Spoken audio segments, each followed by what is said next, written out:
एक शाम राजा अकबर अपने प्रिय बीरबल के साथ अपने शाही बगीचे की सैर के लिए निकले।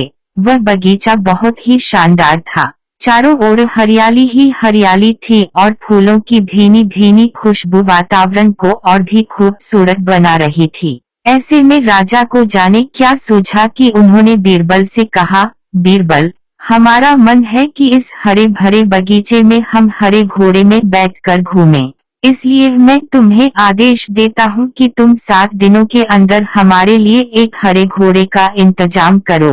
वहीं अगर तुम इस आदेश को पूरा करने में असफल रहते हो तो तुम कभी भी मुझे अपनी शक्ल न दिखाना। इस बात से राजा व बीरबल दोनों वाकिफ थे कि आज तक दुनिया में हरे रंग का घोड़ा नहीं हुआ है। फिर भी राजा चाहते थे कि बीरबल किसी बात में अपनी हार स्वीकार करें। इसी कारण उन्होंने बीरबल को ऐसा आदेश दिया। मगर बीरबल भी बहुत चालाक थे। वो भली भांति जानते थे कि राजा उनसे क्या चाहते हैं।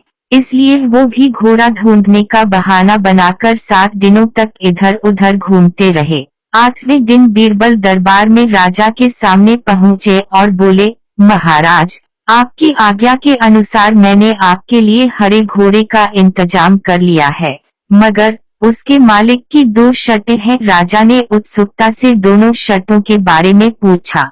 तब बीरबल ने जवाब दिया, पहली शर्त यह है कि उस हरे घोड़े को लाने के लिए आपको स्वयं जाना होगा। राजा इस शर्त के लिए तैयार हो गए। फिर उन्होंने दूसरी शर्त के बारे में पूछा। तब बीरबल ने कहा, घोड़े के मालिक की दूसरी शर्त यह है कि आपको घोड़ा लेने जाने के लिए सप्ताह के 7 दिन के अलावा कोई और दिन चुनना होगा। यह सुन राजा हैरानी से बीरबल की ओर देखने लगे।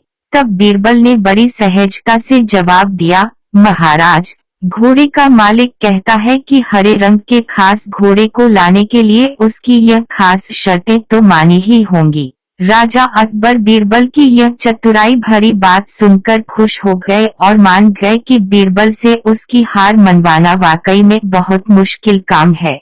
कहानी से सीख, यह कहानी हमें यह सिखाती है कि सही सूझबूझ और समझदारी के साथ नामुमकिन लगने वाले काम को भी आसानी से किया जा सकता है।